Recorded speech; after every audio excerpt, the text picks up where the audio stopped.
নিরামিষের দিনগুলোতে খাওয়ার জন্য নিয়ে চলে এসেছি দারুণ একটা কম্বো, পোলাও আর তার সাথে দই পনির। এইভাবে একবার বানিয়ে দেখো, খুব ভালো লাগবে তোমাদের।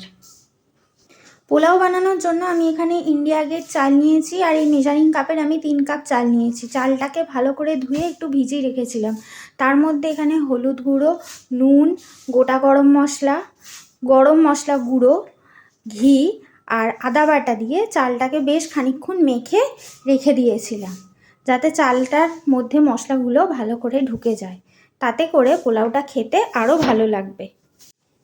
এরপর পনিরগুলোকে আমি গরম জলে ভিজিয়ে রেখেছিলাম বেশ খানিকক্ষণ। এরপর একটা মশলার পেস্ট বানাবো।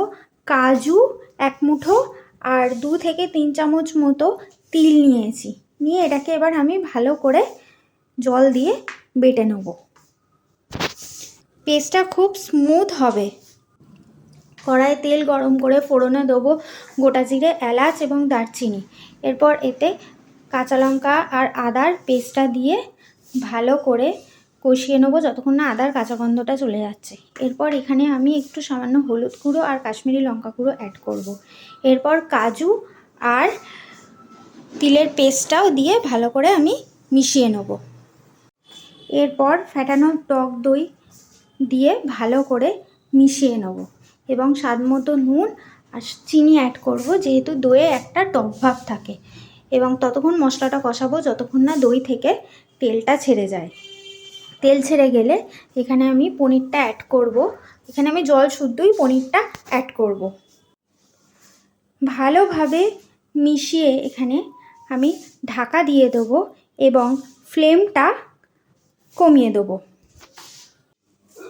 এরপর ঢাকা খুলে এখানে ধনেপাতা কুচি আর সামান্য একটু ঘি অ্যাড করব। আমাদের দই পনির তৈরি। এরপর পোলাওয়ের জন্য কড়াই আমি 1 চামচ ঘি দিয়ে সেখানে কাজু কিশমিশটা ভালো করে ভেজে নেব। দিয়ে তারপর ওর মধ্যেই আমি মেখে রাখা চালটা অ্যাড করব। ভালো করে চালটাকে ভেজে নিয়ে এখানে আমি যে কাপ মেপে চাল নিয়েছিলাম সেই কাপ মেপেরই আমি 3 কাপ চাল নিয়েছিলাম, এখানে আমি ওই কাপেরই 6 কাপ জল অ্যাড করব। ভালো করে জলের সাথে চালটাকে মিশিয়ে নেব। নিয়ে ফুটে গেলে একদম ফ্লেমটা কম করে দেবো, দিয়ে ঢাকা দিয়ে দেবো। আস্তে আস্তে হবে।